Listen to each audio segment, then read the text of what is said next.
Dearest listeners, they say a woman's virtue, once lost, can never be reclaimed. But what if I told you of a lady's maid who lay with a dying officer, bore his bastard child, and yet became the most honored wife in 3 counties? Today, your humble chronicler brings you the most scandalous tale of redemption ever whispered in the drawing rooms of England. A story where death revealed a scoundrel's lies and a wounded soldier's mercy proved stronger than society's cruelest judgments. But let us not rush, for the best stories, like the finest brandy, must be savored with careful attention to every sip. Before we begin this journey into the heart of honor and disgrace, perhaps you might favor this author with a gesture of your regard, a small token of approval beneath this tale, or better still, pledge your continued patronage by subscribing to these chronicles. And should the story move you, I do so hope you shall share your thoughts in the remarks below, for what good is a tale if not discussed amongst kindred spirits? Now, settle yourselves comfortably, for we journey back to the spring of 1813, when Napoleon's shadow still darkened Europe, and in the green hills of Gloucestershire, a young woman's world was about to shatter in ways she could never have foreseen. The manor of Thornbridge sat like a jeweled crown upon the rolling countryside of Gloucestershire, its honey-colored stone glowing warm even on the greyest of days. Here, Miss Rosalind Thatcher had spent the past 4 years of her 22 years serving as lady's maid to Viscountess Harrington, and here she had learned the art of invisibility, to glide along walls rather than cross the center of a room, to anticipate the need for a shawl before the air grew chill, and to keep her footsteps so silent upon the floorboards that her presence was often felt as a breeze rather than a person. One must confess that Rosalind possessed a peculiar sort of beauty, not the bold, attention-demanding sort that launched young ladies into ballrooms with mothers trailing hopefully behind, but rather the quiet, devastating kind that crept upon a gentleman unawares. Her hair, a shade of auburn that captured firelight with alarming ease, she kept severely pinned beneath her cap. Her eyes, gray as a winter dawn, she trained perpetually downward in the manner befitting her station. Her figure, which even the drab stuff of a servant's dress could not entirely disguise, she carried with such studied modesty that it often took a second glance to perceive its true elegance. She had come to Thornbridge after her father's death, a country curate who had educated his daughter far beyond her prospects, filling her head with Shakespeare and poetry when he ought to have taught her needlework and resignation. Her mother had died bringing her into the world, a fact that the village gossips had deemed appropriately tragic for the daughter of so impractical a man. With no dowry, no connections, and learning that served only to make her unfit for factory work, Rosalind had grasped at the position of lady's maid as a drowning woman might grasp at driftwood. Viscountess Harrington, born Lady Eugenia Fairholme and possessed of more kindness than many of her station thought quite proper, had taken pity on the curate's orphan. The Viscountess valued intelligence in her servants. She found it so much more efficient than training dullards, and Rosalind had proven herself worth every penny of her £18 per annum. The hierarchy of Thornbridge's servants' hall was as rigid as the social structure that governed the world above stairs. Mrs. Drummond, the housekeeper, ruled the female staff with an iron fist encased in black bombazine. She was a widow of uncertain years, with a face like weathered granite and eyes that missed precisely nothing. From the first, she had harbored a particular suspicion of Rosalind, though whether this stemmed from the girl's education, her appearance, or merely a general distrust of pretty servants, none could say. Mrs. Drummond was fond of declaring that a bonny face in service was naught but trouble waiting to happen, that the moment a gentleman took notice, it mattered not how respectable the lass thought herself. Rosalind had taken these warnings to heart, cultivating an attitude of such profound propriety that even Mrs. Drummond could find little fault. She rose at 5, attended the Viscountess from morning ablutions through evening toilette, mended, pressed, arranged, and disappeared into her small room beneath the eaves each night with the same quiet efficiency. She did not encourage the footman's attentions. She did not gossip overmuch with the housemaids. She read her father's worn copy of Milton by candlelight and dreamed impossible dreams she shared with no one. At 22, she understood her prospects with the clarity of someone who has spent years observing the world from the shadows. She would never marry a gentleman. Her birth was too low, and her virtue, paradoxically, too assured for a man seeking a mistress. She might, if fortune smiled, attract a respectable tradesman, or perhaps a head footman from another household. More likely, she would remain a lady's maid until age or circumstance rendered her unfit for service, at which point she would face the almshouse or starvation. It was not a cheerful contemplation, but Rosalind had learned early that reality rarely accommodated itself to one's wishes. She had her books, her small comforts, and the reflected glory of living in a great house. Many women endured far worse. The spring of 1813 arrived at Thornbridge with its customary profusion of daffodils and cherry blossoms. And with it came word that quite altered the peaceful routine of the household. Lord Harrington, who spent most of his time in London attending to his seat in Parliament, sent notice that he would be arriving within the week, and furthermore, that he would be bringing guests, military men, officers returned from the peninsula, one gravely wounded and requiring country air for his recovery. The household erupted into controlled chaos. Mrs. Drummond marshaled her troops with military precision. Every room must be aired, every surface polished until it gleamed, every guest chamber prepared to exacting standards. The Viscountess, normally serene, fretted over arrangements with unusual agitation. She confided to Rosalind that one of the guests was Lieutenant Henry Beauchamp, second son of the Earl of Wrexham, and warned her maid to be especially circumspect in her conduct. These men had seen horrors beyond imagining, she explained. They might be changed, haunted, altered in fundamental ways that made them unpredictable.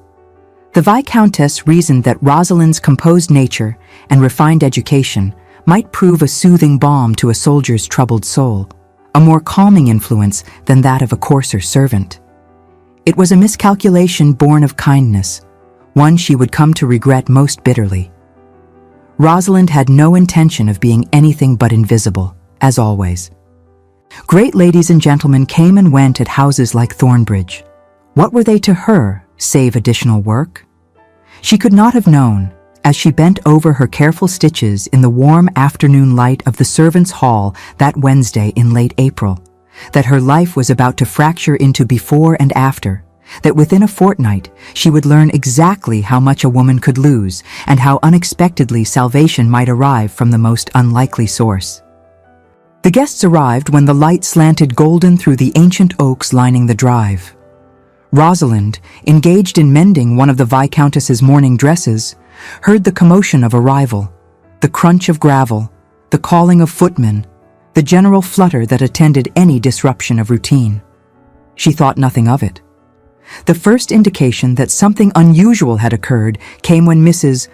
Drummond descended to the servants' hall with her face set in grim lines, summoning Rosalind above stairs immediately.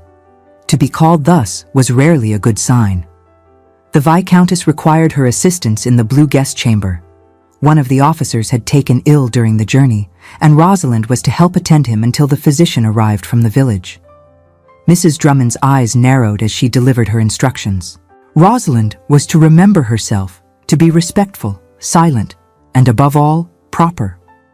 These were gentlemen of quality, injured in service to the crown.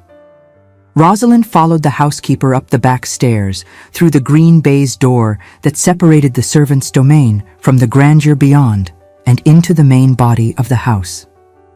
The blue guest chamber was situated in the east wing, its windows overlooking the rose garden. As they approached, voices could be heard, the Viscountess's calm tones, a man's deeper rumble, and another voice, younger, speaking in evident distress. Mrs. Drummond knocked once and opened the door, pushing Rosalind forward with a firm hand at her back. The scene that met Rosalind's eyes would remain burned into her memory for the remainder of her days. Every detail preserved with the peculiar clarity that attends life's pivotal moments. The blue chamber earned its name from the silk wall coverings imported from France before the war. a shade somewhere between heaven and sapphire.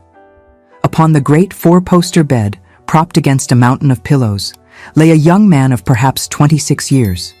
His face, even pale with pain and fever, possessed a classical beauty that might have graced a Greek statue, all clean lines and elegant proportions.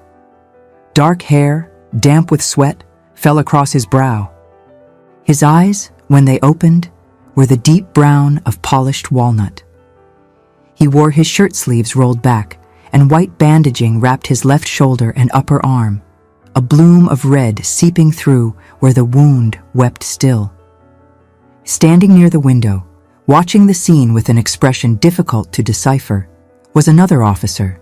This man was older, perhaps 30 years, and whilst he stood upright, there was something in the careful way he held himself that suggested his own injuries, though less visible than his companions'. His hair was a dark blonde, shot through with premature gray at the temples. His face bore the weathering of campaign and the lines of pain long endured. A scar ran from his left eyebrow into his hairline, pale against his sun-darkened skin. But it was his eyes that arrested attention. A pale gray blue that seemed to see far too much, like winter light reflecting off a frozen lake. Those eyes fixed on Rosalind for one brief, assessing moment before returning to his injured friend. The Viscountess explained that Lieutenant Beauchamp had reopened his wound during the journey, and they must keep the fever down until Dr. Morrison arrived. She handed Rosalind a cloth and instructed her to bathe the lieutenant's face and throat gently, then departed to instruct cook to prepare a tisane. Thus Rosalind found herself alone with the two officers, her hands trembling slightly as she approached the bed. This was highly irregular, a female servant, unchaperoned with two gentlemen. But the Viscountess's word was law within these walls, and clearly the lieutenant's comfort took precedence over strict propriety. She had tended the sick before. During her father's final illness, she had learned to be gentle, yet efficient.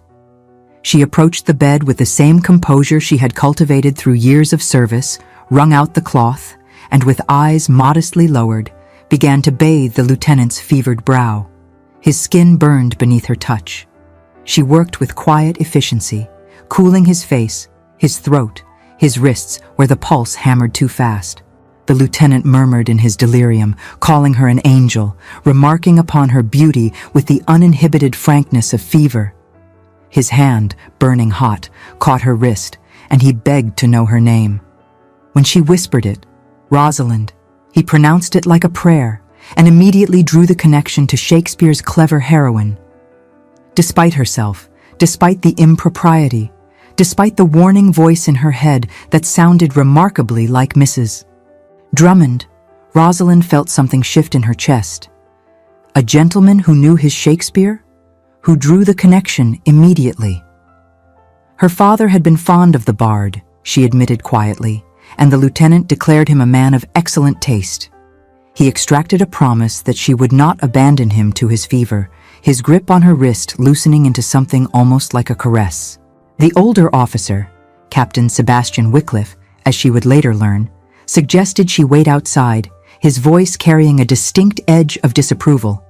But before Rosalind could move, the Viscountess returned with a maid bearing tisane and fresh water. What followed were 3 hours of careful nursing, during which Henry's fever broke at last, leaving him exhausted but lucid. Throughout it all, Rosalind was acutely aware of Sebastian's watchful presence, the way his eyes followed her movements, assessing, judging, finding something that troubled him deeply. When at last Dr. Morrison arrived and declared the lieutenant out of immediate danger, Rosalind was dismissed back to her duties.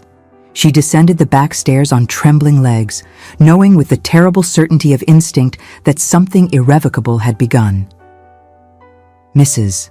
Drummond was waiting in the corridor outside the servants' hall, arms crossed, face grim. Already he had noticed Rosalind, she observed flatly. Already the girl had been alone with him. Rosalind protested that she had simply been doing as she was bid, but Mrs. Drummond was unmoved. No good came of a pretty servant catching a gentleman's eye, no matter how innocent it began. Rosalind was to keep her distance from Lieutenant Beauchamp. The girl agreed, but even as she spoke the words, she knew they were likely already lies. That night, as she lay in her narrow bed beneath the eaves, she could not stop thinking of fever-bright eyes and a voice that quoted Shakespeare as easily as breathing. And in the blue guest chamber, Sebastian Wickliffe stood at the window, watching moonlight silver the gardens, and felt the first stirrings of a dread he could not name, a presentiment that his dearest friend was about to make a terrible mistake, and that the young woman with the gray eyes and auburn hair would pay the price for it. Lieutenant Henry Beauchamp recovered with the resilience common to young men who have survived battlefield wounds. Within 3 days, the fever had vanished entirely, leaving him weak but determined to be up and about. Dr. Morrison prescribed gentle exercise, good food, and most emphatically, no excitement whatsoever. The lieutenant appeared to find this last restriction particularly irksome. Captain Sebastian Wickliffe assisted his friend in navigating the stairs down to the drawing room for the first time since his collapse, exercising the patience that had served him well through 3 years of bloody Peninsula campaign. Henry complained that he had not survived Badajoz to be coddled like an infant, but Sebastian remained unmoved. Fortune had allowed Henry to survive thus far. Patience would ensure his continued survival through peacetime, though patience had never numbered among Henry's virtues. Henry laughed, though the sound lacked its former brightness. The war had marked him in ways both visible and not. The shoulder wound that had forced his return to England was merely the most recent in a catalogue of injuries sustained during brutal fighting. But more than that, something in his eyes had changed. Where once there had been uncomplicated joy in life's pleasures, now there lurked shadows that no amount of English sunshine could quite dispel. The war had marked Sebastian too, though in different ways. His injuries were mostly healed. The leg that had been crushed beneath his dying horse at Salamanca now functioned adequately, if not perfectly. The scar that bisected his eyebrow troubled him not at all. But the nightmares, the bone-deep exhaustion, the sense that he had left something vital on those blood-soaked fields, these things pursued him with relentless determination. He had loved soldiering once. Now he endured it, and endured the peace that followed with equal resignation. What he could not endure was watching his closest friend spiral toward self-destruction, for it became immediately apparent, in those first days of recovery, that Lieutenant Henry Beauchamp had developed an obsession with the Viscountess's lady's maid. It began innocently enough. Henry required assistance with matters his injured shoulder made difficult, changing his dressing, managing his clothing, the 1,000 small indignities of convalescence. The Viscountess, ever practical, assigned Rosalind to assist him, reasoning that the girl had proven herself capable during his fever, and that propriety could be maintained so long as the door remained open and Sebastian was present. Mrs. Drummond protested this arrangement with unusual vehemence, but the Viscountess overruled her. The lieutenant was a guest, a wounded hero, and entitled to every comfort Thornbridge could provide. Thus Rosalind found herself attending Henry each morning, changing his bandages with gentle efficiency, whilst he gazed at her with an intensity that made her hands tremble. He spoke to her as he had during his fever, quoting poetry, drawing literary references, treating her not as a servant, but as an intellectual equal. He asked about her father, her education, her thoughts on Shakespeare and Milton. He seemed genuinely interested in her opinions, a novelty so intoxicating that Rosalind found her carefully cultivated reserve crumbling like sand before the tide. Sebastian observed these interactions with growing alarm. He recognized the signs, had seen them before in his friend, this capacity to fixate utterly upon an unsuitable object. Henry possessed that peculiar aristocratic charm that could make a woman feel as though she were the only creature in existence, the sole focus of his considerable attention. It was a gift that had served him well amongst the camp followers and officers' wives of the peninsula, but turned upon an innocent lady's maid, it became a weapon of terrible potency. Sebastian attempted to intervene. He suggested to Lord Harrington that perhaps Henry's bandages might be managed by a male servant. He reminded his friend that Rosalind was a respectable young woman whose reputation could be damaged by excessive familiarity. He even, in a moment of desperation, hinted that Henry's attentions might be unwelcome. Henry dismissed all concerns with the blithe confidence of a man who has never seriously considered consequences. Rosalind was different, he insisted. She was educated, refined, trapped in service by cruel circumstance rather than nature. He meant her no dishonor. He simply enjoyed her company, her conversation, the gentle competence with which she attended him. Surely Sebastian, of all people, could understand the comfort of intelligent companionship after years of military brutality. Sebastian could understand. That was precisely the problem. He understood too well how a wounded soldier might mistake gratitude and loneliness for love, how a young woman might confuse a gentleman's temporary attention with genuine regard. He had seen it happen before, though never with stakes quite so high. He said nothing more. What could he say, after all, that would not sound like jealousy or moralizing?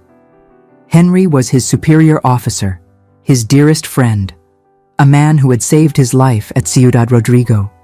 Who was Sebastian to dictate his conduct? And so the dance continued, and Rosalind, poor, foolish Rosalind, fell deeper under Henry's spell with each passing day. The Viscountess, occupied with her own concerns, noticed less than she ought. Lord Harrington, caring only that his guests were comfortable, noticed nothing at all. The other servants whispered amongst themselves, but none dared speak directly of what they observed. Only Mrs. Drummond watched with grim satisfaction, as though witnessing the inevitable confirmation of her darkest prophecies. Henry began taking his exercise in the gardens, always at times when Rosalind might be found there gathering herbs for the still room, or taking the air during her brief moments of freedom. These encounters, ostensibly accidental, occurred with such regularity that even the most charitable observer could not mistake their design. They walked together along the gravel paths, maintaining a deliberate distance that fooled precisely no one. Henry spoke of his childhood, his family, the weight of being a second son with all of an eldest's expectations but none of his resources. He confessed his terror during battle, his guilt over comrades lost, his uncertainty about his future now that war had rendered him unfit for further service. He revealed vulnerabilities he had never shown his fellow officers, creating an intimacy more dangerous than any physical touch. Rosalind listened with the whole attention of someone starved for meaningful connection. She had spent 4 years as a piece of furniture, barely acknowledged beyond her function. Now here was a gentleman, handsome, educated, kind, who treated her as though her thoughts mattered, as though she possessed value beyond her ability to arrange hair and press gowns. How could she not respond? How could she not begin to believe that perhaps, impossibly, he might truly care for her? She knew better, of course. Some part of her recognized the folly, understood that gentlemen did not marry ladies' maids no matter how many pretty words they spoke. But Henry had a gift for making the impossible seem merely improbable, for suggesting without quite promising that if only circumstances were different, if only society were more just, if only. 3 weeks after his arrival, Henry kissed her. It happened in the rose garden at twilight, when the air hung heavy with perfume and the last light gilded everything gold. They had been discussing much ado about nothing, and Henry had taken her hand to emphasize some point about Beatrice and Benedict. Then he had simply leaned forward, slowly enough that she might have pulled away, and pressed his lips to hers with a tenderness that stopped her breath. For one perfect, terrible moment, Rosalind forgot everything, her station, her reputation, the impossibility of it all. She felt only the warmth of his mouth, the gentle pressure of his hand at her waist, the way her heart seemed to expand until it might burst from her chest. Then reality crashed back. She pulled away, horrified, stammering apologies, though she knew not for what. Henry caught her hands, begged her not to flee, swore he meant no dishonor. He spoke rapidly, ardently, of his feelings, his intentions, his determination to find a way for them despite the obstacles society imposed. He did not speak of marriage, not quite, but he implied it with sufficient skill that Rosalind heard the promise anyway, heard what she desperately wanted to believe. From the library window, Sebastian watched the scene unfold with a sick feeling in his gut. He had known this moment would come, had dreaded it, but had been powerless to prevent it. Now he could only wait and watch as his friend continued down a path that could only end in ruin for at least one of them, and most likely, both. The astute observer would note that Sebastian had his own reasons for concern beyond simple friendship. For 3 weeks he had watched Rosalind Thatcher move through Thornbridge with quiet grace, had observed her gentleness with Henry, her intelligence in conversation, her desperate hunger for something more than her circumscribed existence offered. He had recognized in her a kindred spirit, not merely in her intelligence, but in the way she wielded books as armor against a world that undervalued her, a mirror of his own youth as a dismissed second son. Someone who lived in the shadows of the quality, capable of so much more than their station allowed. And he had begun, despite his better judgment, to care for her far more than was wise or proper. But Sebastian was not Henry. He did not possess his friend's charm, his ease with women, his casual assumption that what he desired should naturally be his. Sebastian had learned through hard experience that men like him, scarred, taciturn, burdened with a courtesy title that made him neither fish nor fowl, must content themselves with what fortune granted and ask for nothing more. So he remained at his window, watching the tragedy unfold, and said nothing at all. The following weeks passed in a dreamlike haze for Rosalind. Henry courted her with the determination of a general planning a campaign. They met secretly in the garden, in the library when others were at dinner, in the conservatory where the exotic plants provided convenient concealment. He brought her books from Lord Harrington's extensive collection, discussed them with her as though her opinions held weight. He sketched her portrait, badly but with such earnest concentration that she found it charming. He wove a fantasy of a future in which birth and circumstance mattered less than genuine feeling. And Rosalind, who ought to have known better, who had been warned repeatedly by Mrs. Drummond and cautioned by the Viscountess, who could see Sebastian's troubled gaze tracking her movements, Rosalind allowed herself to believe. Perhaps this was why such tales always end in tears, because hope, once kindled in a desperate heart, burns with such fierce brightness that it blinds one to obvious dangers. By the time summer arrived in earnest, Rosalind was wholly, desperately in love with a man who could never marry her, and Henry Beauchamp had begun to speak seriously of the future, though what precisely he meant by such talk remained conveniently vague. Sebastian made one last attempt at intervention. He approached Henry in the library one afternoon when Rosalind was occupied elsewhere, and spoke with unusual directness about honor, consequences, and the harm that might befall an innocent woman. Henry listened with apparent patience, then dismissed his concerns with a wave of his hand. Sebastian did not understand, he said. Rosalind was not some casual diversion. His feelings were genuine, his intentions honorable. He simply needed time to resolve certain family matters before making formal declarations. What family matters? Sebastian pressed. What precisely did Henry intend? But Henry only smiled his most charming smile and suggested Sebastian was worrying overmuch.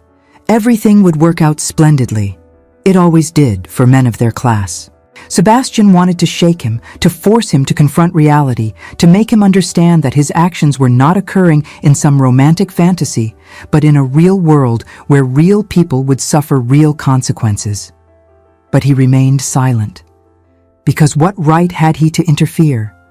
What right had he to imagine that his own feelings, carefully suppressed, never acknowledged, gave him any standing to object? None whatsoever.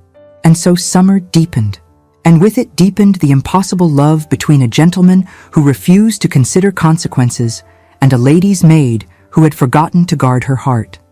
Fortune, it seemed, was preparing to demand its reckoning. The question was not whether disaster would strike, but when and how terrible the cost would prove when it did. June arrived at Thornbridge with the full glory of an English summer, roses blooming in profusion, larks singing in the morning air, and the days stretching long and golden toward twilight. It was a season for happiness, for garden parties and gentle walks, for love declared beneath starlit skies. For Rosalind Thatcher, it was the season she lost herself entirely. One must confess that the girl had fought valiantly against her growing attachment to Lieutenant Beauchamp.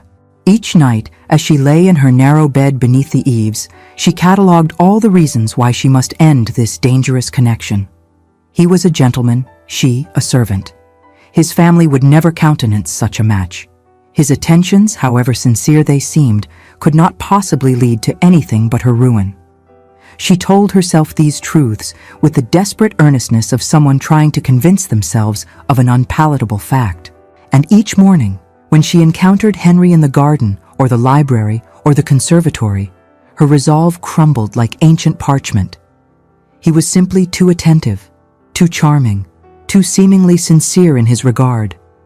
He spoke of her education with admiration, quoted poetry with her father's same passion, treated her opinions as though they mattered. More than that, he made her feel seen, truly seen, for the first time since her father's death. Not as a servant, not as a function, but as a person of value and substance. How could she resist? She was only 22, had known so little kindness in her life, and possessed a heart that, despite her best efforts at self-protection, had remained dangerously tender. Mrs. Drummond watched this unfolding disaster with the grim satisfaction of Cassandra witnessing her prophecies confirmed. She attempted to intervene directly one morning, cornering Rosalind in the stillroom where the girl was preparing lavender sachets. The housekeeper spoke with unusual gentleness, explaining that she had seen such situations before, always with the same tragic conclusion. Gentlemen like Lieutenant Beauchamp did not marry women like them, no matter what pretty words they spoke. At best, Rosalind might become his mistress, ruined and dependent upon his continued favor. At worst, she would find herself cast aside, reputation destroyed, prospects annihilated. Did the girl understand? Did she comprehend what she was risking? Rosalind listened with downcast eyes, murmured agreement, and privately believed that Mrs. Drummond simply did not understand the depth of feeling between herself and Henry. Their situation was different, their connection genuine. Henry had hinted, more than hinted, at finding a way to be together respectably. She need only be patient, trust him, and all would be well. The housekeeper saw the stubborn set of Rosalind's jaw and recognized defeat. She could do nothing more, save watch and wait for the inevitable catastrophe. The Viscountess, meanwhile, had begun to sense something amiss. She was not a foolish woman, merely a distracted one. And even distraction could not entirely blind her to the charged atmosphere that crackled between her lady's maid and her guest. She attempted to address the matter obliquely one evening, whilst Rosalind dressed her hair for dinner. She remarked that Lieutenant Beauchamp seemed much improved, that he would doubtless be returning to London soon to visit his family. Such visits were important for young gentlemen of quality, she observed carefully. There were expectations, obligations, arrangements that must be attended to. Families of that rank typically had very specific plans for their sons' futures. Rosalind's hands faltered for just a moment before resuming their work. She understood the warning, recognized the kindness beneath it. But understanding and acceptance were vastly different things. That night, she found Henry waiting for her in the conservatory after the household had retired. This had become their custom, these stolen moments in the fragrant darkness, surrounded by exotic blooms that Lord Harrington collected with the enthusiasm of a besotted suitor. It was wildly improper, dangerously reckless, and Rosalind knew she should refuse to attend. But she came anyway, drawn by a force she could no longer resist. Henry stood by the fountain, moonlight streaming through the glass walls, turning him silver. He reached for her hands as she approached, and she noted how his injured shoulder had healed, how he moved with increasing ease. Soon he would have no need of her attendance, no excuse for their continued proximity. Perhaps he sensed her thoughts, for he spoke of plans for the first time with concrete detail rather than vague promises. He would need to return to London soon, he explained, to settle certain family matters. There were expectations he must address, obligations he could not ignore. But she must trust him, believe in him. Once these tedious business were concluded, he would return for her. They would find a way to be together. How precisely? Rosalind dared to ask. By what means could a lady's maid and a gentleman of his rank unite respectably? Henry's answer was masterful in its evasion. He spoke of love conquering all obstacles, of his determination to defy convention, of his willingness to endure his family's displeasure for her sake. He painted a picture of modest domestic happiness, a small estate somewhere, a quiet life free from society's constraints, the two of them together against the world. It was pure fantasy, of course, but Rosalind, desperate to believe, accepted it as truth. He kissed her then, more insistently than before, his hands moving from her face to her waist to the small of her back. She should have pulled away, should have maintained the distance that was her only protection. Instead, she leaned into him, returning his kiss with an ardor born of loneliness and longing. They did not cross the final boundary that night. Not yet. But they approached it closely enough that both understood it was only a matter of time. From the shadows near the conservatory door, Sebastian Wickliffe observed this scene with emotions too complex to name. Jealousy, certainly, though he had no right to such feelings. Concern for Rosalind, whose innocence was being systematically dismantled by his friend's selfishness.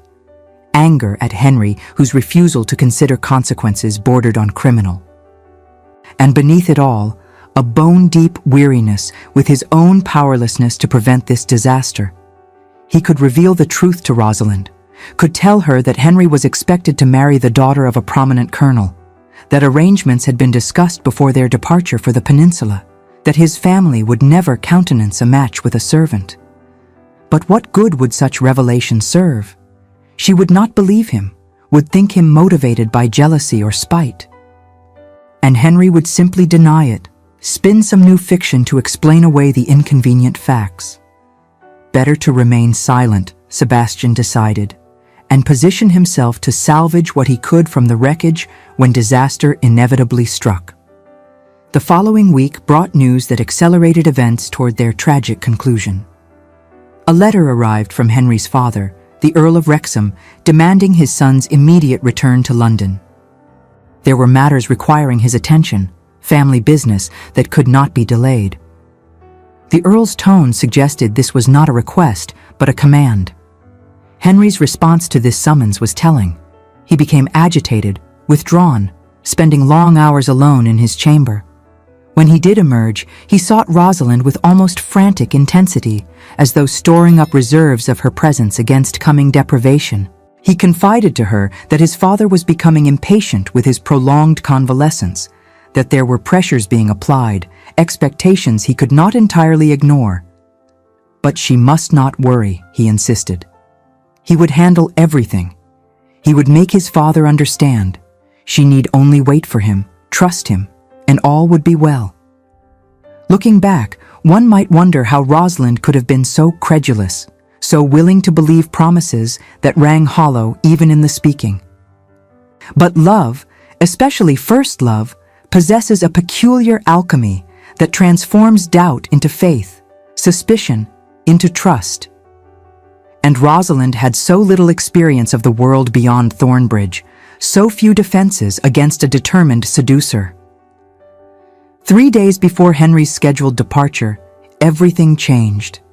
It happened in the summer house at the far end of the garden, a pretty structure of white-painted wood where the family sometimes took tea on particularly fine days. Henry had sent word through one of the footmen that he needed to speak with Rosalind urgently, that she should meet him there at twilight when the household was occupied with dinner preparations. She knew this was dangerous, knew that meeting a gentleman alone in such a secluded location courted disaster. Mrs. Drummond would have locked her in her room had she known. the Viscountess would have been horrified. Even her own better judgment screamed warnings she chose to ignore. But Henry had sounded desperate in his message, and Rosalind could not bear the thought of refusing him. She arrived at the summer house as the sun sank low, painting the sky in shades of rose and gold. Henry was waiting, pacing the small interior like a caged animal.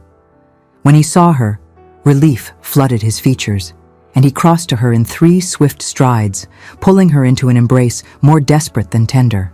What followed was a masterpiece of manipulation, though Rosalind would not recognize it as such for many months to come. Henry spoke urgently of his departure, of his fears that once he returned to London, forces beyond his control would conspire to keep them apart. His family was already pressuring him toward an advantageous match, some colonel's daughter with a substantial dowry. They cared nothing for his feelings, only for connections and fortune. But he would not submit to their plans, he insisted. He would find a way to be with Rosalind. She must simply trust him, believe in him, give him this one memory to sustain him through the trials ahead. And there, in the gathering dusk of the summer house, with the scent of jasmine heavy in the air and the world reduced to just the two of them, Henry Beauchamp systematically dismantled the last of Rosalind Thatcher's defenses.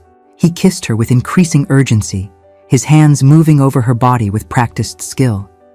When she hesitated, he spoke of love, of commitment, of how they were already bound together in spirit, if not yet in law. They were practically married, he murmured against her throat. What did a ceremony matter compared to the truth of their hearts? And would she truly send him back to London without this token of her faith, this proof that she believed in their future together? It was sophistry of the most contemptible sort. But Rosalind, overwhelmed by emotion and inexperience, could not recognize the lies beneath the poetry. In the end, she surrendered, not to force, for Henry employed none, but to the far more insidious weapons of false promises and manufactured urgency. Afterwards, as they lay together in the summer house with evening shadows gathering around them, Rosalind felt a strange combination of emotions. There was tenderness, certainly. Henry held her gently, stroking her hair, murmuring endearments. But beneath the surface warmth, something cold had taken root in her chest, some inchoate understanding that she had just crossed a boundary from which there could be no return. Henry spoke of the future, of his return, of the life they would build together once he had settled matters with his family. 6 weeks, he promised. 8 at most. Then he would come back for her, and they would be together properly, respectably. She wanted so desperately to believe him. So she forced down the cold thing in her chest and smiled and pretended that everything would indeed work out as he promised. They parted separately to avoid suspicion. Henry first, then Rosalind after a careful interval. She returned to the house through the servants' entrance, slipped up to her room beneath the eaves, and only then, in the privacy of darkness, allowed herself to acknowledge the enormity of what had occurred. She was ruined. By the strictest definition of the term, she was no longer respectable. If anyone discovered what had transpired in the summer house, she would be dismissed without reference, unemployable, destined for the streets or workhouse. But Henry loved her, she told herself firmly. He would return for her. He had promised. Gentlemen kept their promises, particularly to women they had so thoroughly compromised. Didn't they? In his chamber in the East Wing, Sebastian Wickliffe stood at his window and watched the summer house with a sick certainty in his gut. He had seen Henry slip away during dinner, had noticed Rosalind's absence from the servants' hall. He knew his friend too well to doubt what was occurring. And he knew, with the terrible clarity of experience, that Henry would not keep whatever promises he had made in passion's heat. Henry never did. Sebastian closed his eyes and wondered whether he should have tried harder to prevent this, whether there was anything he might have done differently. But he knew the answer. He had no authority over Henry, no claim on Rosalind. He was merely an observer, a witness to a tragedy he had seen coming, but been powerless to prevent. Tomorrow, Henry would depart for London, and Sebastian, who should have left with him, would find reasons to extend his stay at Thornbridge, because someone needed to be present for the aftermath. Someone needed to salvage what could be salvaged from the wreckage. And if anyone asked why a captain would linger at a country house with no particular claim on his attention, he would plead continued convalescence, the need for country air, anything but the truth. That he had fallen hopelessly, impossibly in love with his friend's discarded conquest, and could not bear to abandon her to face alone whatever consequences Henry's selfishness would bring. 3 days later, Lieutenant Henry Beauchamp departed Thornbridge in a shower of gratitude and good wishes. He thanked Lord and Lady Harrington profusely for their hospitality, clapped Sebastian on the shoulder with hearty affection, and managed a private word with Rosalind in which he reiterated all his previous promises. 6 weeks, he whispered, 8 at most. Then he would return for her, and everything would be well. Rosalind watched his carriage disappear down the drive with tears streaming down her face, one hand pressed protectively to her abdomen where she already suspected, though she could not yet know for certain, that Henry had left her a far more tangible reminder of his regard than mere promises. The first week after Henry's departure passed in a fog of misery that Rosalind hid behind her usual mask of competent efficiency. She attended the Viscountess, performed her duties flawlessly, and retreated each night to her room beneath the eaves where she reread Henry's letters. 3 had arrived already, full of affectionate phrases and vague promises, until the paper grew soft from handling. Mrs. Drummond watched her with narrowed eyes, but said nothing. The housekeeper had developed a sixth sense for trouble amongst her staff, and Rosalind Thatcher positively radiated guilt. But without concrete evidence of wrongdoing, even Mrs. Drummond could not justify direct accusation. Sebastian Wickliffe remained at Thornbridge, ostensibly recovering his strength before returning to London. In truth, his leg had healed adequately months ago, and his remaining injuries were of the sort that country air could not address. But Lord Harrington seemed pleased by his continued presence, and the Viscountess made no objection, so he stayed, moving through the house like a grey ghost, watching and waiting. The second week brought the first suspicion. Rosalind woke one morning with a peculiar queasiness that persisted despite her best efforts to ignore it. She attributed it to anxiety. She had been sleeping poorly, eating little, her nerves wound tight with worry over Henry's prolonged absence. But the nausea returned the following morning, and the morning after that, until she could no longer deny its significance. She was 5 weeks gone since that evening in the summer house, and her courses, usually reliable as the tide, had failed to appear. The realization hit her with the force of a physical blow. She sat on the edge of her narrow bed, one hand pressed to her mouth to stifle the sob that threatened to escape, and understood with perfect clarity that her life as she had known it was over. An unmarried woman carrying a child had no future. The best she could hope for was dismissal without reference. More likely, she would face public humiliation, potential prosecution for moral turpitude, and the certainty of destitution. The workhouse loomed before her with all its horrors: brutal labor, starvation rations, the likelihood of dying in childbirth with no one to care for the infant that survived. Unless Henry kept his promise, unless he returned for her as he had sworn, unless the fantasy he had woven proved somehow real. She clung to that hope with desperate intensity. Henry would come back. He had promised. Gentlemen kept their promises, particularly to women carrying their children. He would marry her, legitimize the babe, whisk her away from this nightmare before anyone discovered her condition. Wouldn't he? 3 more weeks dragged past with agonizing slowness. Henry's letters continued to arrive, but their tone had begun to shift in ways Rosalind tried desperately not to notice. He spoke less of missing her and more of complications in London, of family pressures, of matters requiring his attention. His promises of return became vaguer, pushed further into an ever-receding future. And still, Rosalind's belly remained flat, her condition as yet undetectable. But she knew it was only a matter of time. Soon, her dresses would begin to fit differently. Soon, Mrs. Drummond's sharp eyes would notice the morning sickness, the fatigue, the thousand small signs of a woman with child.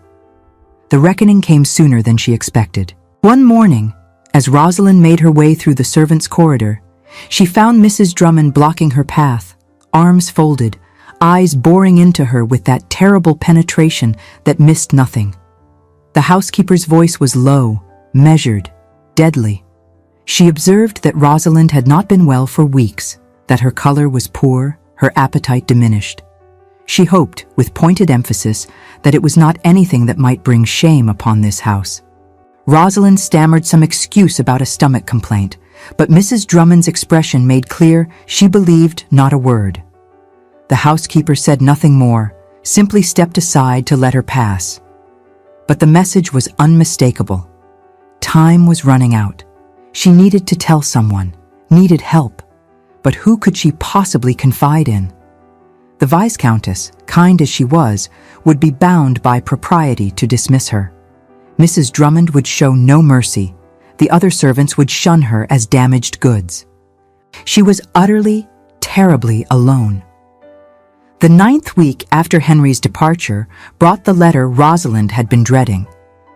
It arrived on a Tuesday morning in late August, when summer was beginning its slow slide toward autumn.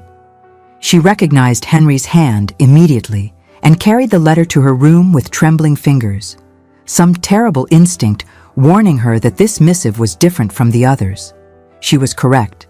Henry wrote with apparent regret that his return to Thornbridge must be delayed indefinitely.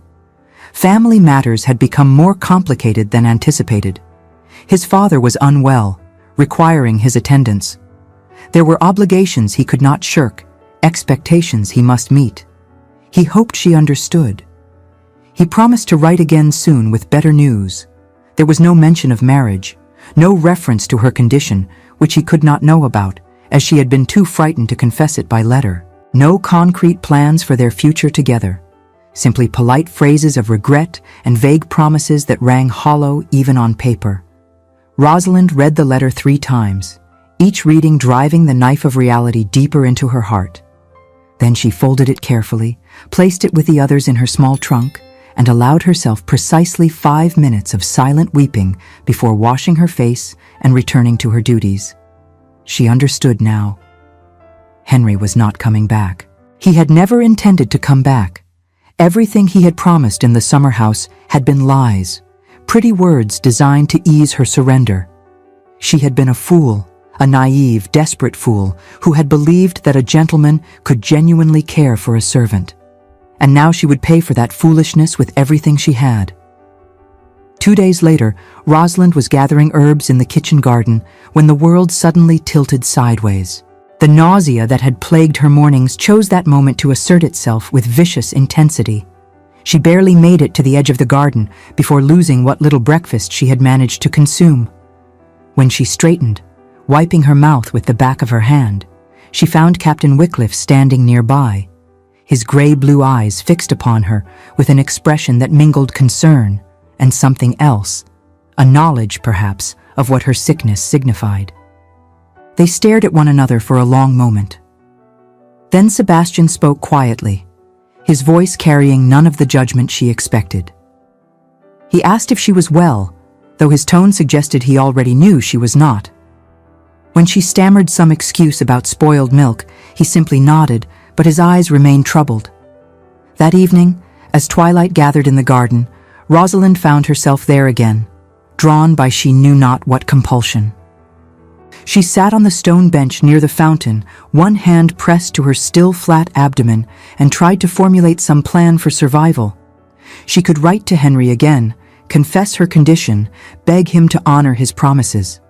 But she knew with bone-deep certainty that such a letter would accomplish nothing save hasten her dismissal once he shared its contents with his family, as he surely would, to explain away any obligation to her. She could throw herself on the Viscountess's mercy, explain everything, hope for compassion.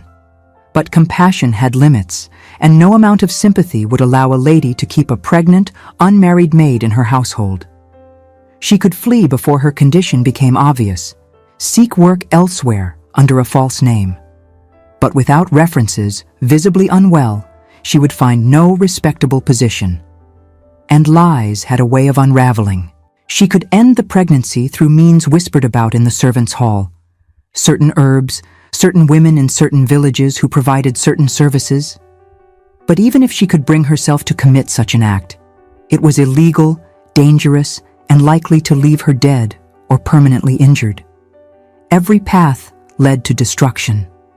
At best, she faced dismissal without character, public shame before the parish magistrates, and the certainty of destitution. The workhouse loomed before her with all its horrors: brutal labor, starvation rations, the likelihood of dying in childbirth with no one to care for the infant that survived. She was so lost in her despairing thoughts that she did not hear Sebastian approach until he spoke from directly behind her, asking permission to join her on the bench. She started violently, then nodded mutely. He sat, maintaining a careful distance, and for several minutes neither spoke. The garden was peaceful in the gathering dusk, birds calling their evening songs, the fountain's gentle splash providing soothing counterpoint. Finally, Sebastian spoke. He observed that she seemed troubled, that he had noticed her distress growing daily. If there was anything he might do to assist her, any service he might render, he hoped she would not hesitate to ask. The kindness in his voice broke something inside Rosalind. Before she could stop herself, before caution or pride could intervene, the whole wretched story came pouring out. Her attachment to Henry, the promises made, the evening in the summer house, the letters that had grown increasingly distant, and finally, the terrible certainty of her current condition. She wept as she spoke, great wrenching sobs that she tried futilely to muffle, expecting at any moment that Sebastian would stand in disgust and walk away, leaving her to face her shame alone. He did not move. He simply sat beside her, occasionally offering his handkerchief when her tears overwhelmed her ability to speak, and listened until the entire sorry tale had been told. When at last she fell silent, exhausted by confession, Sebastian remained quiet for so long that Rosalind feared she had shocked him beyond speech. Then he began to speak, slowly, carefully, as though weighing each word.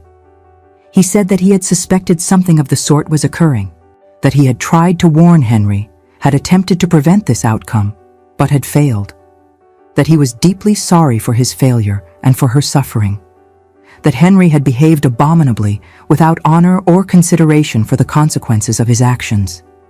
And then, most astonishing of all, he said that there might be a solution if Rosalind could bring herself to trust him. She was carrying a child that required a name. She needed a husband, and quickly, before her condition became obvious. He could provide both, if she would accept his offer. Rosalind stared at him in utter incomprehension. She must have misheard, she stammered. He could not possibly be suggesting, but he was. Sebastian spoke with the matter-of-fact tone of a man proposing a business arrangement. He said he had no particular prospects, no family pressing him toward any advantageous match. The war had left him with a small competence, enough to maintain a modest household. He had been considering retirement from military life in any case. What he proposed was a marriage of convenience. He would give her child his name, provide her with respectability and protection, ask nothing in return save the appearance of a normal union. "Why?" Rosalind whispered, her voice barely audible. Why would he do such a thing? What possible benefit could such an arrangement offer him? Sebastian's response was indirect. He spoke of honor, of responsibility, of his friendship with Henry, and his sense that he bore some culpability for failing to prevent this disaster. But beneath the rational explanations, Rosalind sensed something else, some deeper motivation he did not voice. She should have questioned further, should have demanded clearer answers. But she was drowning, and he was offering rescue, and desperate people do not interrogate the motives of their saviors. She asked for time to consider his proposal, though they both knew she had no real choice. Within days, her condition would become impossible to hide. Once Mrs. Drummond discovered the truth, there would be no saving her. Sebastian simply nodded and said he would wait upon her decision. Then he rose, executed a small bow, and walked back toward the house, leaving Rosalind alone with her turbulent thoughts. That night, she wrote one final letter to Henry. She explained her condition plainly, without drama or accusation. She asked whether he intended to honor the promises he had made. She gave him one last opportunity to claim her, to legitimize their child, to prove that something of honor remained beneath his charm. She sent the letter the following morning and received his response within a week. Henry wrote with apparent devastation. He explained that he could not marry her. His family had already arranged another match, a union that had been planned since childhood, impossible to escape.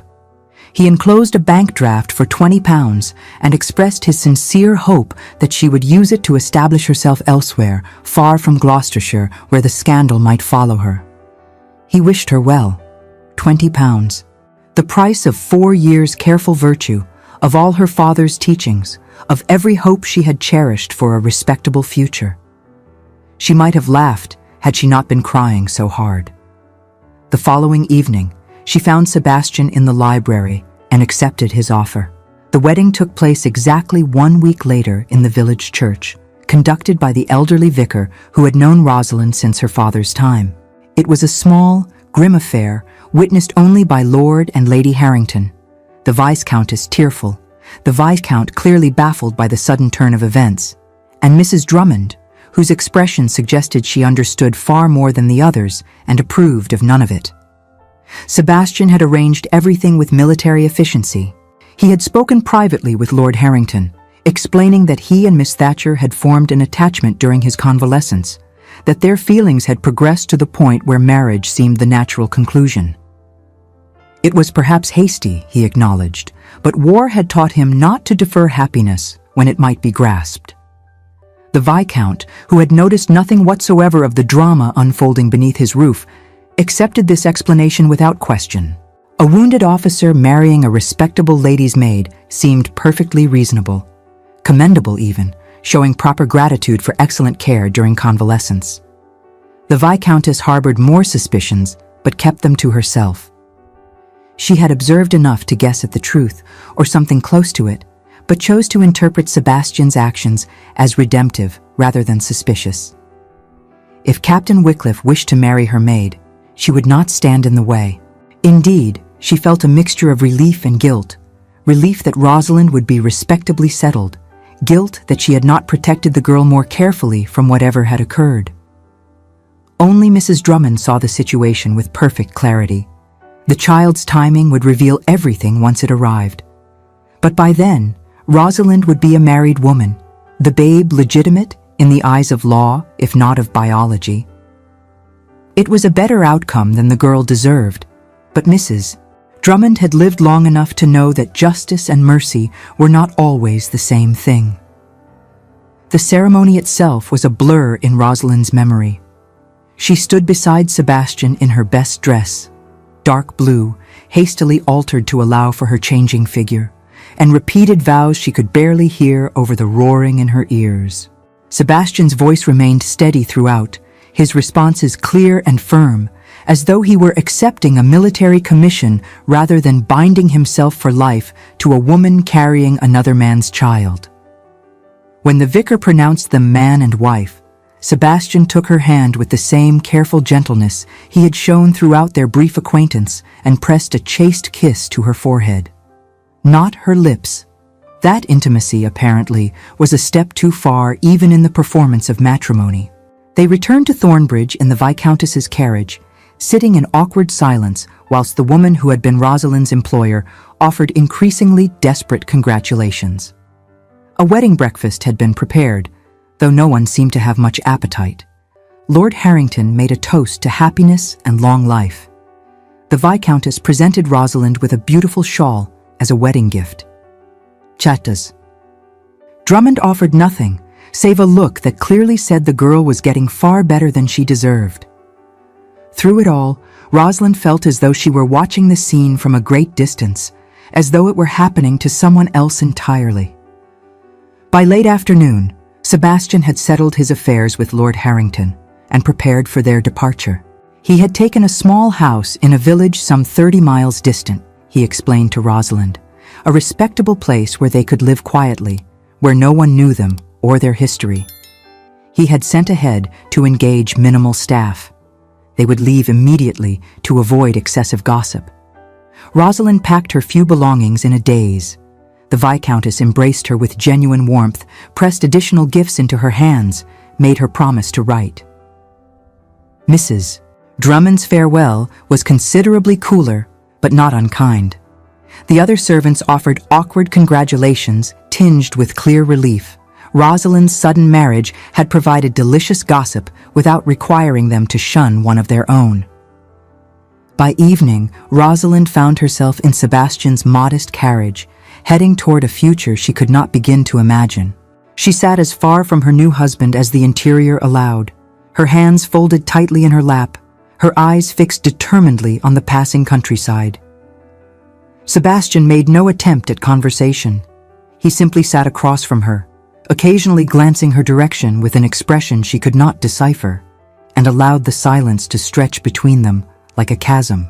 They stopped once at a coaching inn for refreshment, but Rosalind could swallow only tea, her stomach still rebelling against food.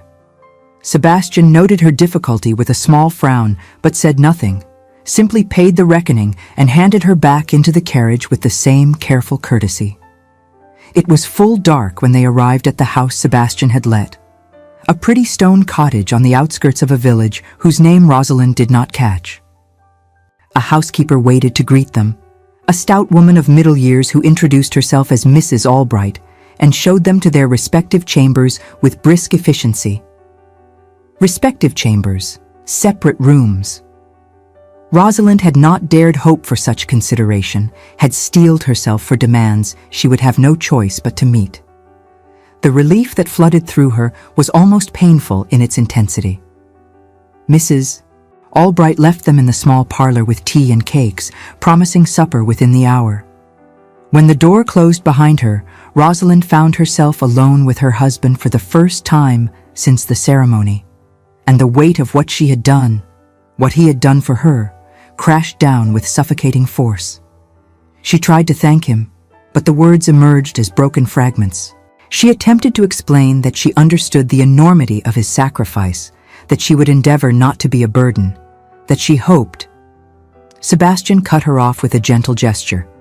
He asked her to sit, then took a chair across from her, maintaining a careful distance that was becoming characteristic of all his interactions with her. He spoke quietly, but firmly. She was to understand certain things clearly, he said. First, this was not a conventional marriage, and would not become one unless both parties desired otherwise.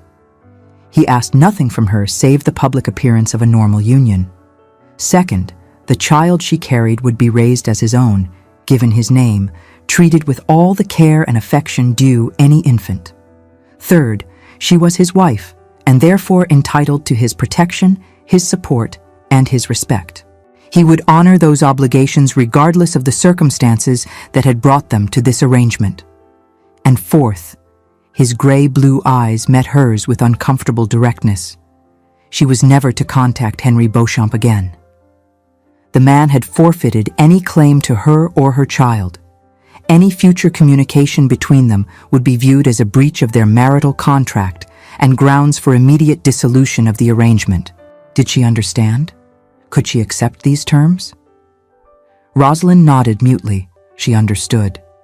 More than that, she was grateful, intensely, overwhelmingly grateful for his coldness, his formality, his clear desire to keep distance between them. At least this she could comprehend.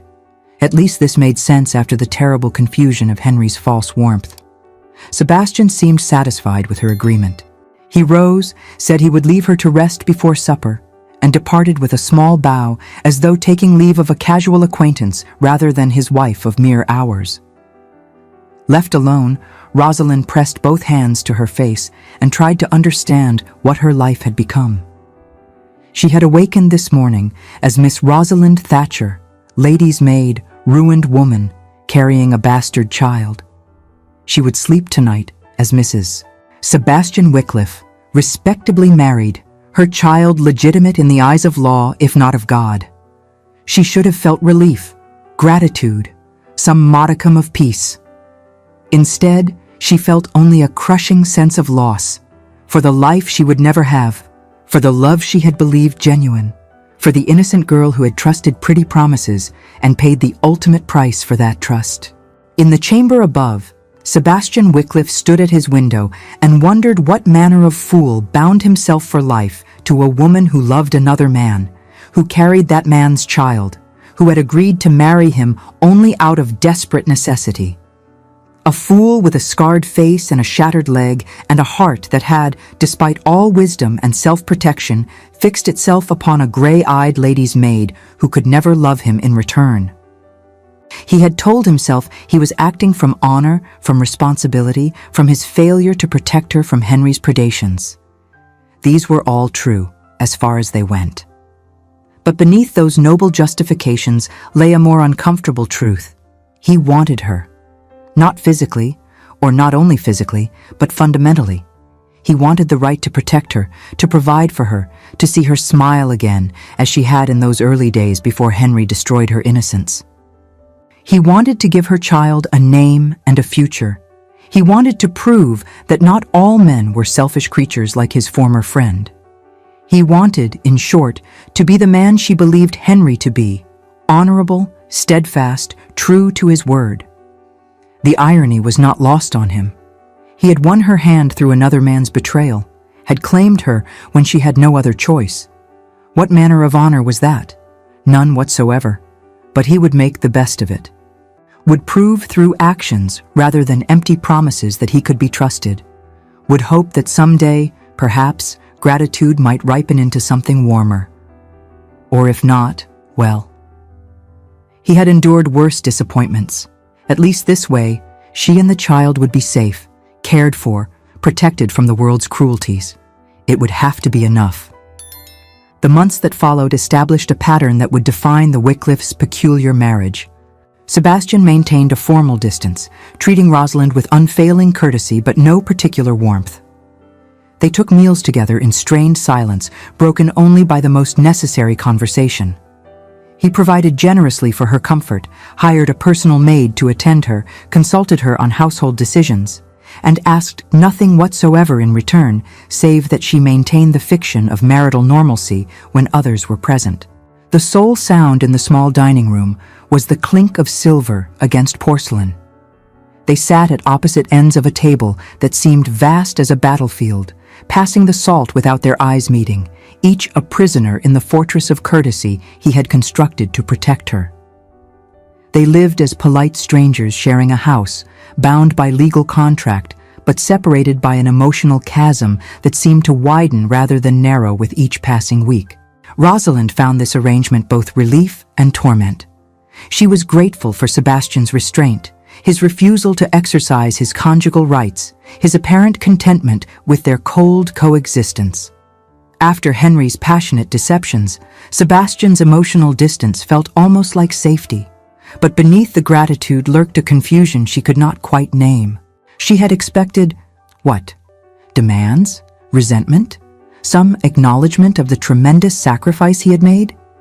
Instead, Sebastian treated their marriage as one might treat a business partnership, efficiently managed but entirely impersonal. She knew she should be thankful. She was thankful. And yet, in the dark watches of the night, she sometimes found herself wondering what it might be like to have a husband who wanted her, who looked at her with warmth rather than careful neutrality. Such thoughts she quickly suppressed.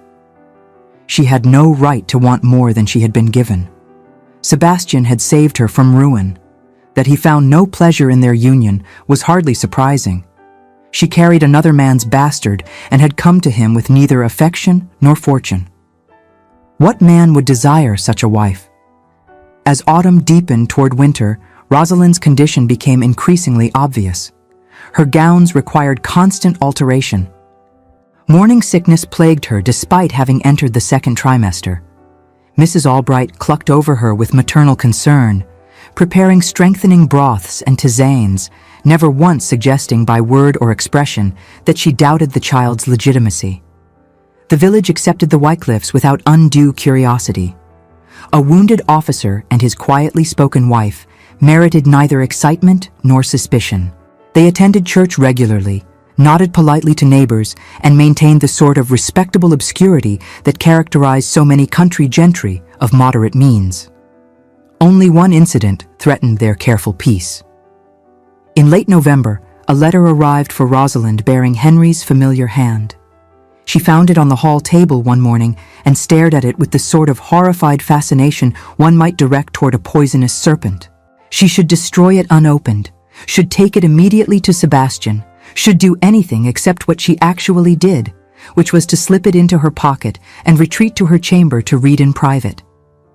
Henry wrote with his characteristic charm, though even through ink and paper, something false rang in his tone. He had heard through mutual acquaintances that she had married, quite suddenly, apparently, and wished to offer his congratulations. He hoped she was well, that her husband treated her kindly, that she harbored no ill will toward him for his inability to honor the promises circumstances had made impossible to keep. He remained, as always, her devoted friend. The letter contained no bank draft this time, no tangible acknowledgement of his responsibility. Simply words, pretty, empty words that would have moved her 6 months ago, but now inspired only a hollow ache. She should have burned it. Should have told Sebastian immediately of its arrival. Instead, she tucked it away in her writing desk, unable to quite destroy this last connection to the man she had loved, or thought she loved, or wanted desperately to believe she had loved, because the alternative, that she had surrendered everything for a fantasy, was too painful to contemplate. Sebastian knew of the letter's arrival within hours. Mrs. Albright, protective of her mistress and suspicious of anything from Gloucestershire, mentioned it to him privately. When he approached Rosalind that evening, asking if she had received any correspondence of note, her guilty flush confirmed everything. He did not lose his temper. Sebastian never lost his temper. He simply reminded her, in that carefully neutral tone, of their agreement. No contact with Henry Beauchamp. If further letters arrived, they were to be destroyed unopened or delivered directly to him. Was this understood? Rosalind's shame burned hot, but she nodded agreement. When Sebastian requested the letter itself, she retrieved it with trembling hands and watched as he fed it to the drawing-room fire without reading a single word.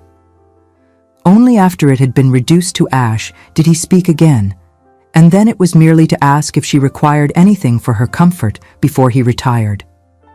She shook her head mutely, and he departed, leaving her alone with the growing understanding that she had wounded him somehow, had violated a trust she had not realized he placed in her. The incident created a new constraint between them, an additional layer of formality and distance. Rosalind berated herself for her foolishness, for her inability to completely excise Henry from her heart, despite all the evidence of his unworthiness. December brought the first snow, and with it, increasing discomfort as Rosalind entered her final trimester. The child moved vigorously now, keeping her awake at night, making even simple tasks exhausting. Mrs. Albright fussed with increasing concern, insisting Rosalind rest more, eat more, take better care. Sebastian, too, showed signs of worry, though he maintained his usual reserve. He engaged a midwife from the village, a competent woman of middle years, who examined Rosalind and declared everything progressing normally. He ensured the nursery was prepared, supplied with everything a child might require. He even, in a gesture that brought tears to Rosalind's eyes, commissioned a beautiful wooden cradle from the village carpenter, carved with delicate flowers and birds. Through all these preparations, he never once acknowledged that the child was not his. Never suggested by word or deed that he viewed the coming infant as anything other than his own. On Christmas Eve, as they sat by the fire after a quiet dinner, Rosalind finally gathered courage to ask the question that had plagued her for months. Why? She whispered into the fire-lit silence. Why had he truly married her? She understood honor and responsibility, but surely those obligations did not extend to binding oneself for life to a ruined stranger. What had motivated such extraordinary mercy? Sebastian was silent for so long that Rosalind thought he would not answer. Then he spoke, slowly. as though each word required careful consideration. He said that honor was indeed part of it. He had failed to protect her from Henry's selfishness, and that failure demanded redress. But honor alone would have required only financial assistance, not marriage. He paused, his gaze fixed on the fire rather than on her, and continued with evident difficulty. The truth was, he said, that he had admired her from almost the first moment they met. Her intelligence, her dignity, despite her circumstances, her gentle competence, these things had attracted him in ways he had not initially recognized. When he realized what Henry intended, he had been motivated as much by jealousy as by any noble concern for her well-being. He had wanted her, he admitted baldly. Not in Henry's careless, destructive way, but fundamentally. He had wanted the right to protect her, to provide for her, to see her safely through life's troubles. When disaster struck, offering marriage had seemed the only honorable way to claim what he had desired all along. He finished by acknowledging that this confession likely made her uncomfortable. She need not fear any demands based upon it. He had given his word regarding the terms of their marriage and would honor those terms absolutely.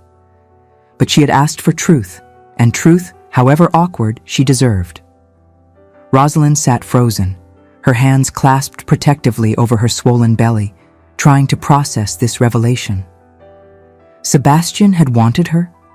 Had married her from desire rather than pure duty? The idea seemed preposterous. She was a servant, ruined, carrying another man's child. What could he possibly find desirable in such wreckage? And yet his gray-blue eyes, when he finally met her gaze, held something that might have been longing, carefully suppressed but unmistakable once she knew to look for it. Before she could formulate any response, pain lanced through her abdomen with shocking intensity. She gasped, doubling forward, and Sebastian was at her side instantly, his reserve forgotten in the face of her distress. It was too soon, nearly 3 weeks too soon, but the child had apparently decided otherwise. What followed was a nightmare of pain and terror that lasted nearly 14 hours. The midwife was summoned, Mrs. Albright prepared the necessary items, and Sebastian paced the corridor outside Rosalind's chamber with the barely restrained desperation of a man watching the person he cared for most suffer beyond his ability to help. The labor proved difficult. The child was positioned awkwardly, and Rosalind, weakened by months of anxiety and poor appetite, had little strength to draw upon. Twice, the midwife emerged with a grim expression to warn Sebastian that he should prepare himself for the worst. Twice, he refused to accept such preparation, demanding instead that everything possible be done to save both mother and child. When at last the infant's cries pierced the terrible silence of that long night, Sebastian nearly collapsed with relief. Mrs. Albright emerged minutes later, her face wreathed in smiles despite the exhaustion evident in every line, to announce that he had a daughter, small but healthy, with a remarkable set of lungs and her mother's gray eyes. "And the mother?" Sebastian demanded, his voice hoarse from hours of suppressed terror. Mrs. Albright's smile faltered slightly. The mistress was alive but very weak. She had lost considerable blood. The next few days would be critical, but the midwife was optimistic, and Mrs. Albright herself had seen women recover from worse. Sebastian brushed past her into the chamber. Decorum be damned. Rosalind lay pale as death against the pillows, her auburn hair damp with sweat, her breathing shallow. But her eyes opened when he approached, and she managed a weak smile. In the cradle beside the bed, wrapped in soft blankets, lay the smallest creature Sebastian had ever beheld. Dark hair crowned her tiny head, and when she opened her eyes, gray as a winter morning, he felt something shift irreversibly in his chest. This was not his child by blood. But in that moment, gazing at the infant who had very nearly cost Rosalind her life, Sebastian understood that biology mattered not at all. She was his daughter in every way that truly counted. He reached into the cradle with hands that had held weapons, had dealt death, had grown accustomed to destruction, and lifted the child with infinite gentleness. She weighed almost nothing, this scrap of humanity, yet she carried the weight of two futures, Rosalind's and his own. "Our daughter," he said quietly, looking at Rosalind. "Not your daughter, or Henry's daughter, but ours. If she would accept him as father, he would consider it the greatest honor of his life." Rosalind's eyes filled with tears, whether from exhaustion, relief, or emotion, even she could not have said. She whispered her agreement, her gratitude, and then, as sleep finally claimed her, something that might have been the beginning of affection. The weeks that followed were a blur of recovery and adjustment. Rosalind remained weak for longer than anyone liked, requiring constant care and nourishment to regain her strength. The child, whom they named Eleanor Rose, after Sebastian's mother and Rosalind's father, proved a demanding tiny tyrant who slept poorly and ate constantly. Sebastian proved astonishingly capable with an infant. He walked Eleanor when she fussed in the small hours, learned to change her clothing without fumbling, sang military marching songs in a surprisingly pleasant baritone when nothing else would soothe her. He hired a wet nurse to supplement Rosalind's inadequate supply, interviewed nursery maids with the thoroughness of a general selecting officers, and generally threw himself into fatherhood with the same intensity he had once applied to military service. Rosalind, confined to her chamber for weeks of recovery, could only watch in amazement as the man who had maintained such careful distance transformed into a devoted father. He brought Eleanor to her several times daily for feeding and visits, narrated the child's various accomplishments with pride that seemed entirely genuine, and consulted Rosalind on every decision regarding their daughter's care. It was during one of these visits, when Eleanor was perhaps 6 weeks old, that the final truth emerged. Mrs. Albright brought the post with Rosalind's morning chocolate, and amongst the usual correspondence lay a letter from Gloucestershire. Not from Henry. Sebastian had arranged for any communication from him to be intercepted and destroyed, but from a friend of the Viscountess, a widow who occasionally wrote to Rosalind with news of the neighborhood. This letter, however, contained information of a different sort entirely. The widow wrote with evident excitement of a recent engagement announced in the Morning Post. Lieutenant Henry Beauchamp, second son of the Earl of Wrexham, to Miss Amelia Thornton, daughter of Colonel Sir Richard Thornton. The announcement noted that the couple had been promised to one another since childhood, that the colonel had served with distinction alongside the Earl during the American Wars, and that the families were delighted by the union. Since childhood. Promised since childhood. Rosalind read the letter 3 times, each reading crystallizing the truth she had desperately avoided acknowledging.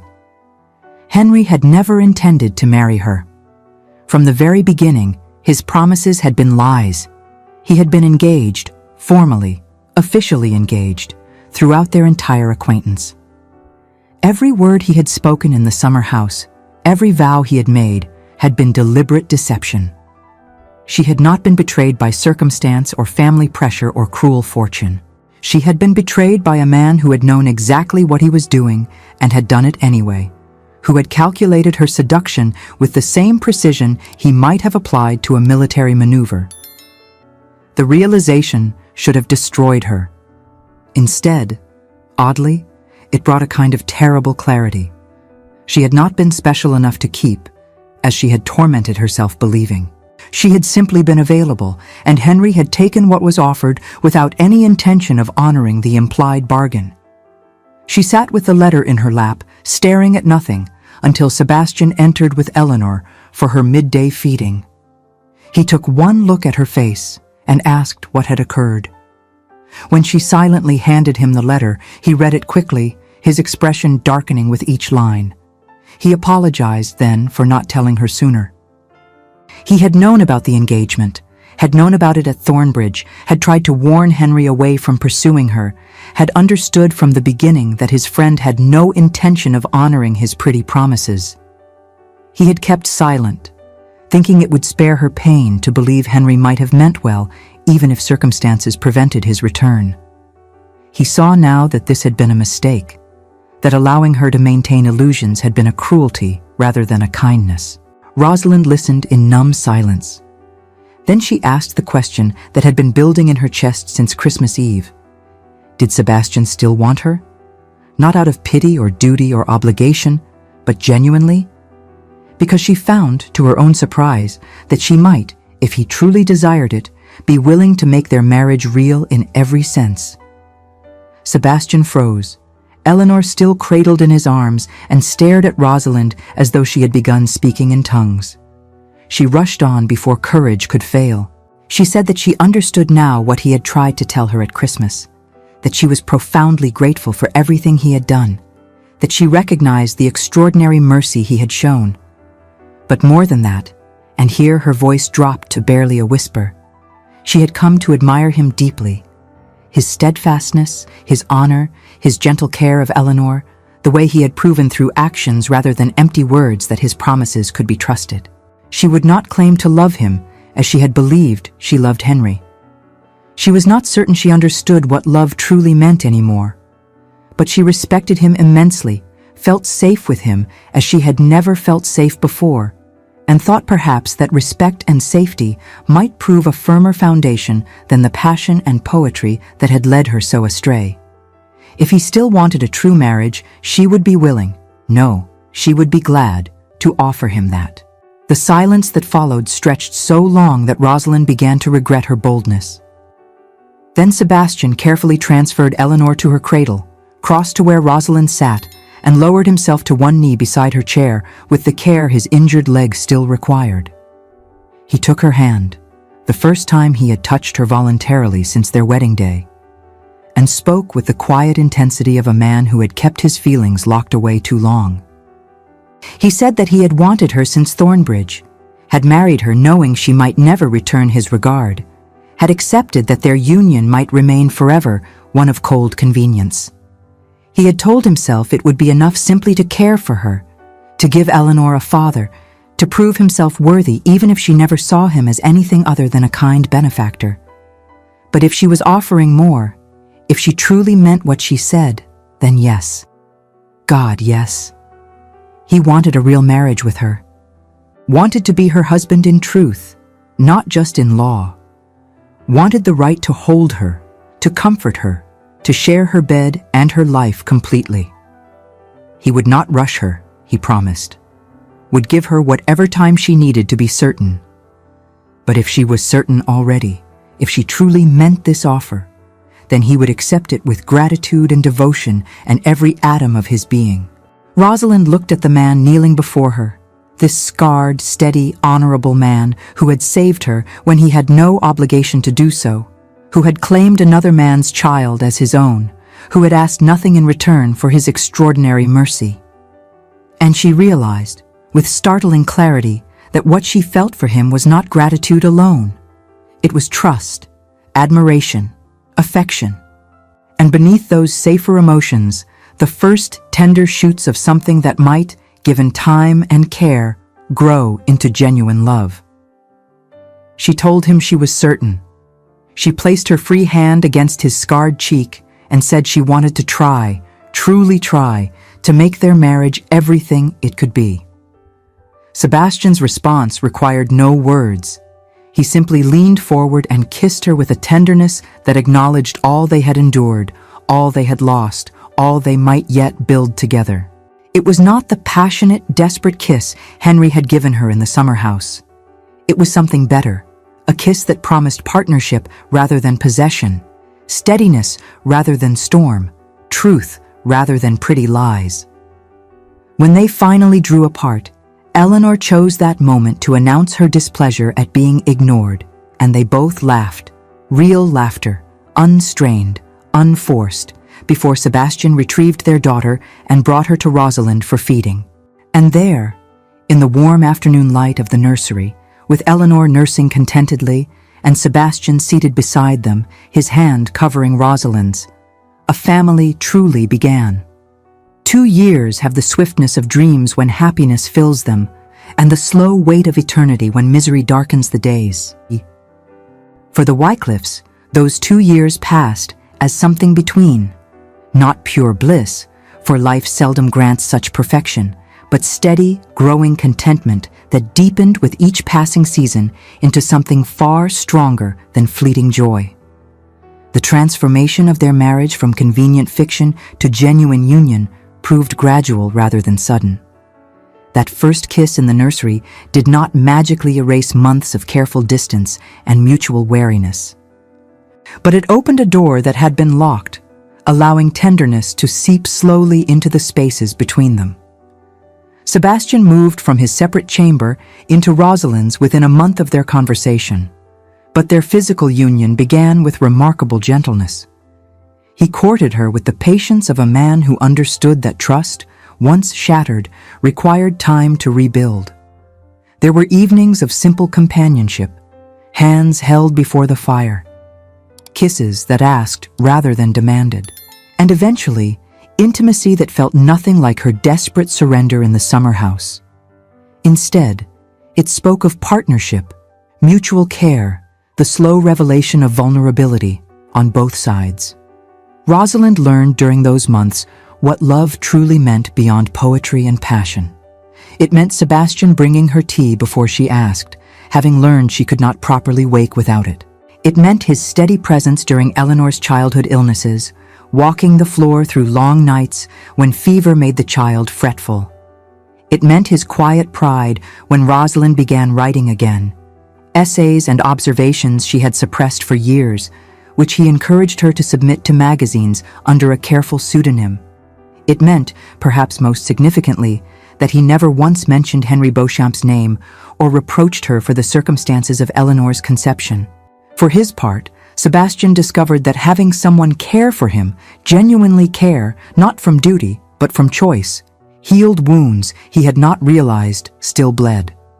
Rosalind learned to read his silences, understood when nightmares plagued him, knew how to offer comfort without demanding explanations he could not give. She accepted his scars, both visible and not, with a matter-of-fact tenderness that slowly convinced him he might be worthy of love after all. Eleanor, meanwhile, grew into a bright, spirited child who resembled her mother in coloring and her biological father in features, though none who knew the family would have questioned Sebastian's paternity. He doted on her with shameless favoritism, carrying her about the garden on his shoulders, reading to her from inappropriate military histories, teaching her to identify birds and flowers with the thoroughness of a natural philosopher.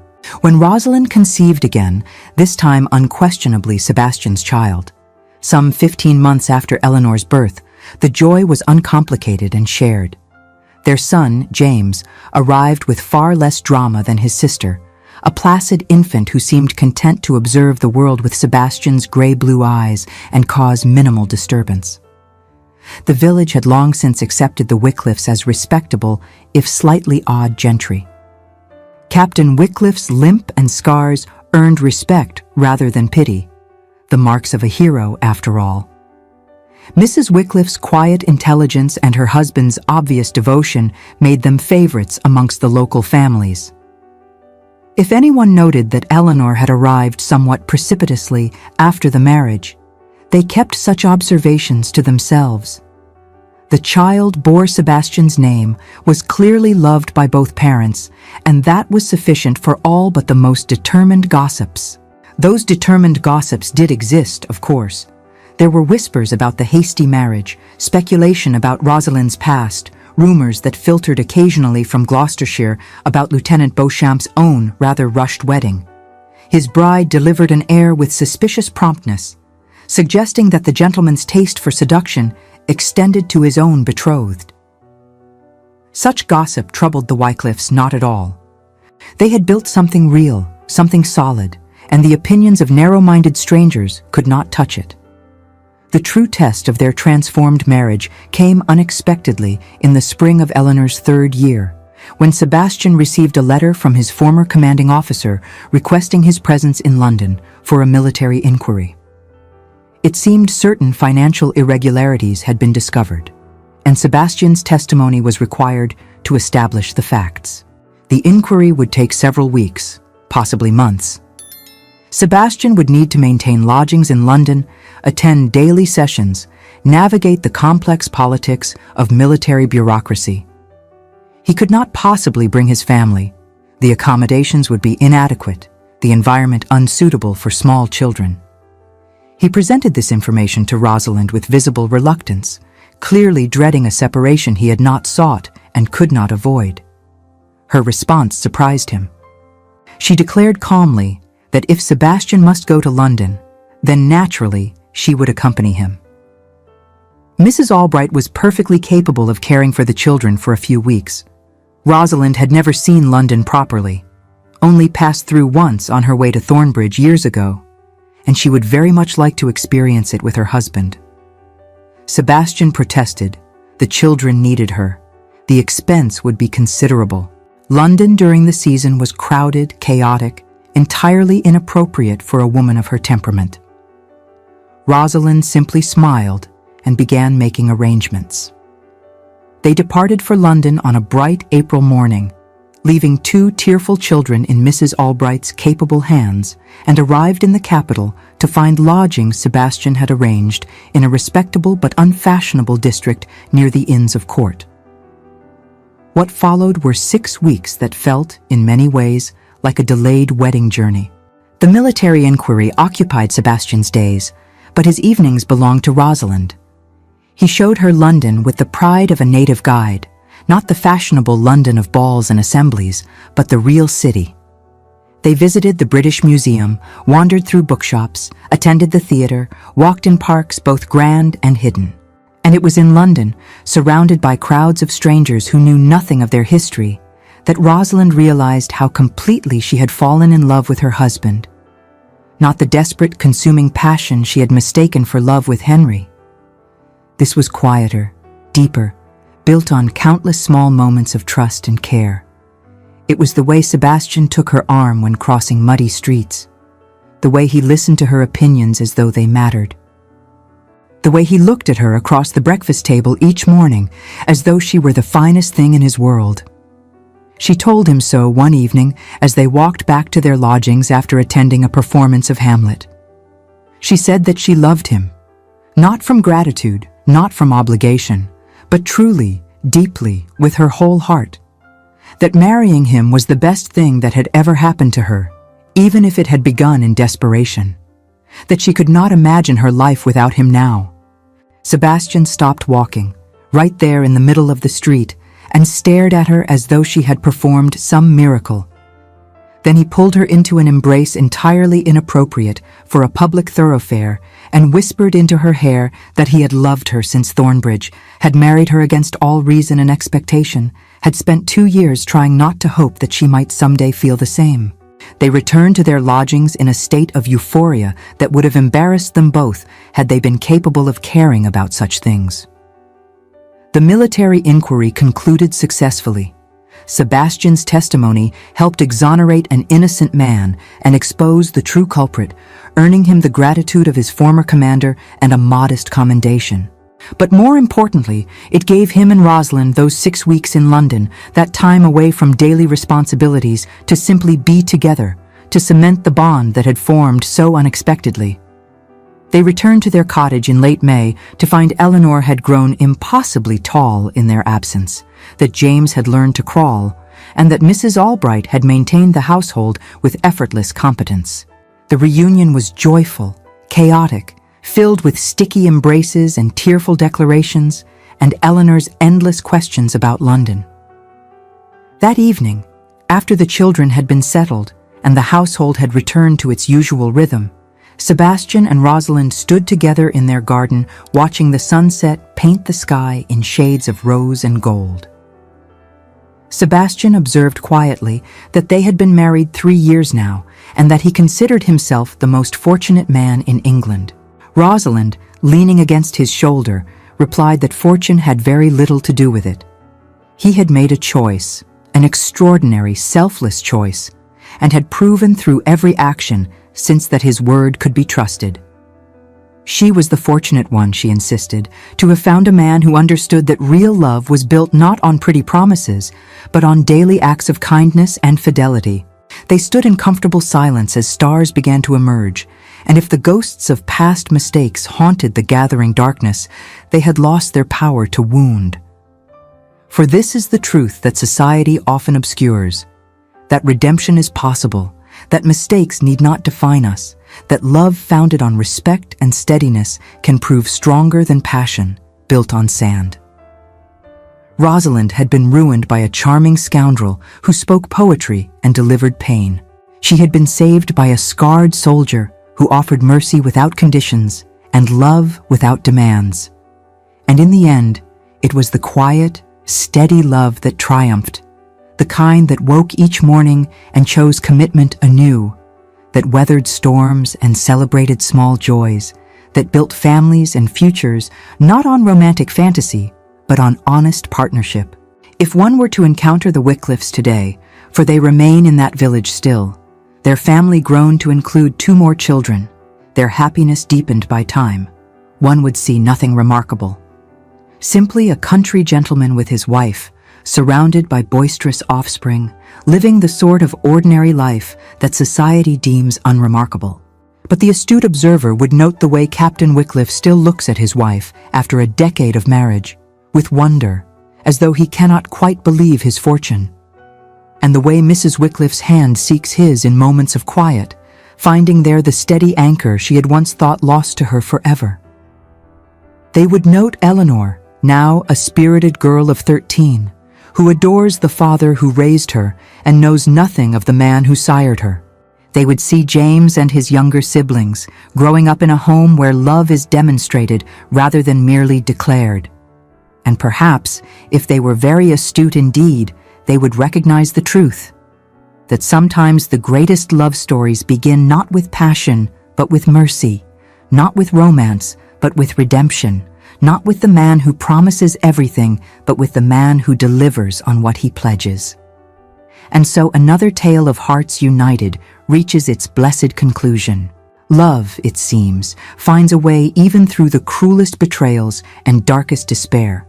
Not the shallow love of poets and seducers, but the deep, abiding love of partners who choose each other daily, who build their happiness brick by patient brick, who prove that honor and steadiness can indeed triumph over charm and pretty lies. If you have stayed with this chronicle until its end, dear listeners, perhaps you will do this author the honor of leaving your mark below. A small indication that these tales of redemption and genuine affection still matter in our often cynical world.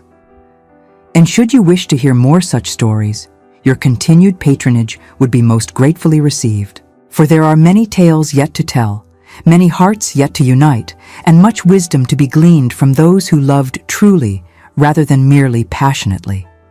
Until we meet again in another story, I remain your devoted chronicler of the human heart, ever searching for truth beneath society's glittering surface.